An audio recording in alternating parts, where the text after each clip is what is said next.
C'est la suite des Sartois du Web, toujours avec Caroline et Shivana. Ça va toujours ? Toujours, ça va toujours. Très bien. Eh ben super, on est entre nous, on est avec vous surtout pour cette table ronde. On parle de YouTube, de Twitch et surtout des podcasts. Et on évoquait le fait que beaucoup de YouTubeurs commençaient à faire des lives sur YouTube ou Twitch et les mettaient ensuite en podcast. Est-ce que c'est une bonne stratégie, ça, Shivana ?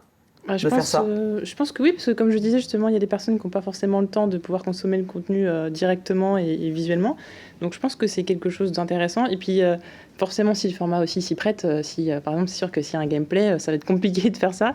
Et en l'occurrence, j'y ai pensé. C'est vrai que c'est quelque chose, vu que je fais des critiques de séries et de films, c'est quelque chose que je pense envisageable. Et j'ai d'ailleurs pas mal d'abonnés qui téléchargent la vidéo et l'écoutent par exemple dans leur voiture. Ça m'avait beaucoup étonné. D'accord. Et en fait, c'est une habitude de consommation qu'on connaît pas forcément en tant que youtubeur, mais pas mal de gens le font. Même pour quelque chose de visuel comme des streams de gameplay.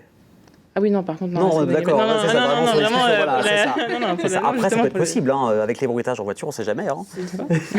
Ça peut.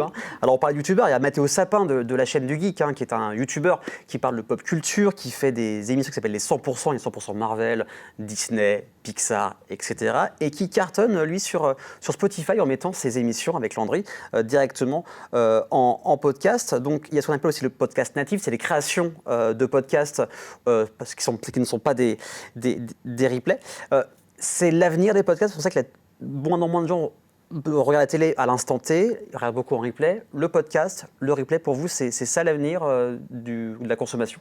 Ça fait partie de l'avenir, mais j'espère en tant qu'animatrice radio que ce ne sera pas l'avenir non plus totalement, parce qu'on ne peut pas remplacer non plus le direct, et puis ce serait dommage pour nous, les premiers. Oui. Mais oui, ça fait partie forcément effectivement du futur, et la preuve en est, tu parlais du podcast natif, il y a énormément de radios maintenant qui s'y mettent, parce qu'en fait, justement, depuis les confinements et autres, il y a énormément de demandes, donc c'est obligé. On ne peut pas passer, je pense, au travers du podcast maintenant, c'est pas possible. Mais par contre, j'espère qu'il n'y aura pas que ça, parce qu'il ne faut pas non plus que ça prenne le pas sur le direct, parce que ça reste l'interactivité, le direct, pour nous en tout cas, autant animatrice que créateur de contenu, ça fait partie du truc, on a envie d'avoir ce lien avec les gens, donc il ne faut pas non plus que ça remplace, quoi. Parce que France Bleu, on fait beaucoup de podcasts natifs. Alors pour l'instant, les podcasts natifs, non, pas encore. Ça fait partie des projets. Par contre, Radio France, c'est pas que général, France Bleu. Pas local, on parle. Donc, général, c'est ça, national. Pour Radio France, oui, il y a effectivement d'autres radios qui le font, que ce soit France Inter ou autre. Il y a énormément maintenant d'exemples. France Bleu va s'y mettre à un moment donné. Par contre, toutes les émissions sont en podcast sur l'application France Bleu ou sur le site. Et on voit que il y a des gens effectivement qui n'ont pas eu le temps d'écouter le matin ou autre leur émission favorite et ils vont y aller. On le voit sur les chiffres qu'ils le font. Donc forcément, ça fait partie du truc, c'est obligé. On a envie de quand même garder le contact avec les gens. Alors, sans dire de chiffres, entre le direct et le podcast, il y a une grosse différence ou c'est proche, limite du 50-50 ? Je dirais pas que c'est... Non, c'est quand même pas du 50-50. Heureusement. Heureusement, encore heureux pour nous. Mais on voit qu'effectivement, il y a des émissions qui sont très écoutées en direct et qui sont après très écoutées aussi en podcast et qui marchent énormément. Donc, et réécoutées ou autres. Donc ça, c'est tout bénef, quoi, le podcast, en fait. Alors que ce soit quand on crée du contenu, quand on fait du podcast, il faut un budget quand même pour avoir un matériel de qualité. En termes, par exemple, qu'est-ce que tu conseillerais par exemple, de s'acheter ? Un bon micro, déjà, c'est la moindre des choses. Alors, ça a quand même pas mal augmenté les prix depuis le confinement. Oui, alors après au niveau son, c'est vrai que ça va dépendre du budget, mais je pense qu'on peut commencer avec des micros à une 50aine d'euros, ça se fait assez facilement, des micros USB. Après, il y a tout ce qui va être logiciel de traitement de son, ce genre de choses. Puis après, on peut progressivement passer sur quelque chose de plus professionnel, où là, on va avoir la table de son, enfin voilà, tout ce qui est pour le mixage de son, un micro qui est plus performant. Et là, c'est vrai qu'on peut être plutôt sur des centaines d'euros, mais on peut totalement commencer avec même son micro de téléphone, un petit micro casque ou autre. En fait, tout le monde peut se lancer en fait dans le podcast.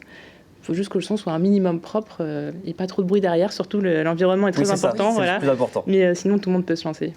Alors ça, c'est juste pour le son. Après, si on veut faire de la vidéo, par exemple, du stream, soit sur Twitch, sur YouTube, ou se faire des vidéos, parce que tu as quand même fait pas mal de vidéos. On parle de séries, de Walking Dead par exemple, où là, tu te filmes, il faut la lumière, il faut un arrière-plan qui soit agréable aussi pour... Bien, oui. Donc là, on augmente quand même le prix Oui, alors par exemple dans mon cas ça a été progressif, c'est-à-dire que j'ai commencé à m'acheter du petit matériel, qu'après j'ai revendu, j'ai racheté plus grand. Et oui, le décor après, faut que ce soit propre. Après, au fur et à mesure du temps, si on a une thématique pour sa chaîne, effectivement, avoir un décor qui y ressemble, c'est quand même plus intéressant. Niveau vidéo, on peut partir aussi avec pas forcément grand-chose, même son téléphone. L'important, ça reste quand même le son pour être audible et puis que ce soit quand même agréable, par exemple, si on fait autre chose à côté. Mais oui, c'est un budget qu'il faut prendre en compte, mais on peut partir de pas grand-chose aussi. Alors c'est vrai aussi en termes de contenu, beaucoup de gens sont allés sur le flux en direct, donc par exemple Twitch, des émissions en direct. Ça a un peu baissé avec depuis qu'on peut ressortir. Toi, entre YouTube et Twitch, tu as senti une différence entre le direct et le contenu enregistré?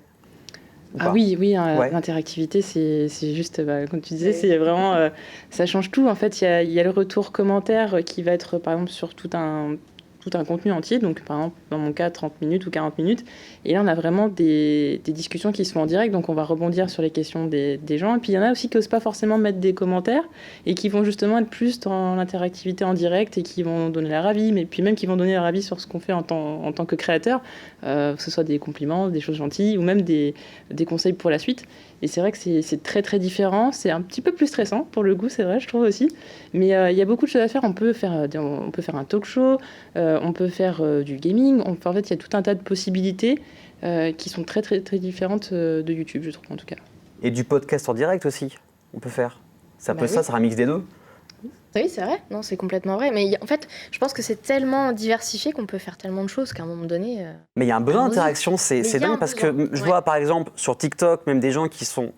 L'image n'est pas terrible, ils ne disent des fois rien d'intéressant sans être méchant, on va quand même se l'avouer, mais il y a 3000 personnes qui regardent. Sur Instagram, c'est pareil, je vois de plus en plus de personnes qui font des lives. Et vu que si on est sur quelqu'un qui est connu sur Instagram, tout le monde va vous regarder.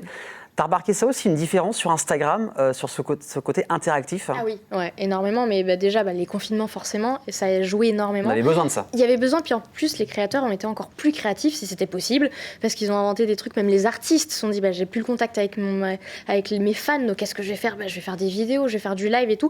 C'est vrai que parfois, le live...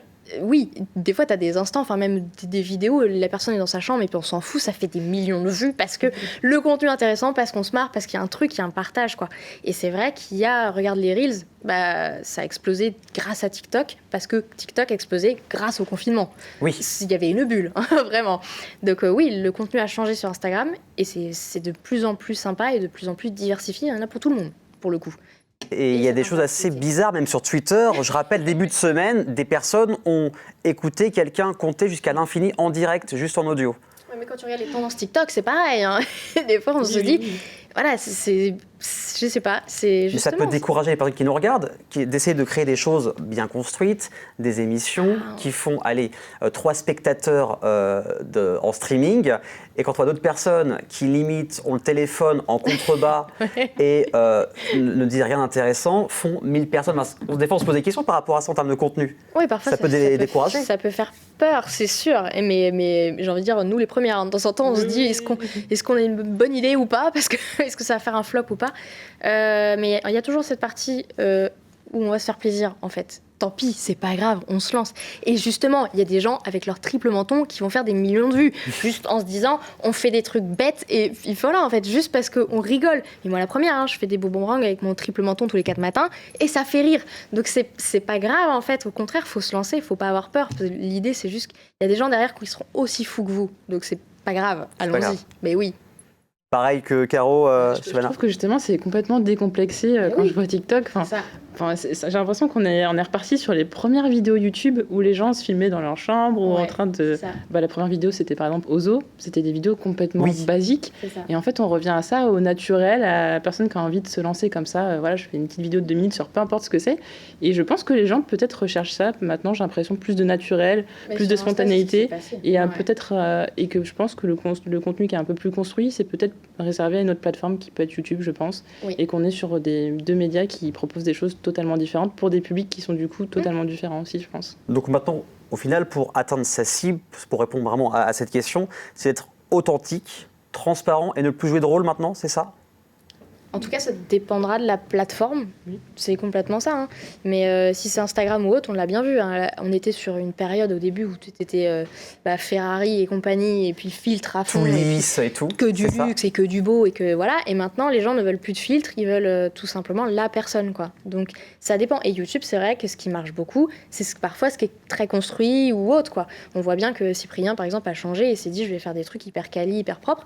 Il y a la cible qui plaît, et puis d'un autre côté, on va aller sur TikTok ou autre, et tu vas trouver des trucs complètement faits à l'arrache, et qui vont plaire aussi. C'est juste choisir peut-être sa cible et son média, mais tout est possible.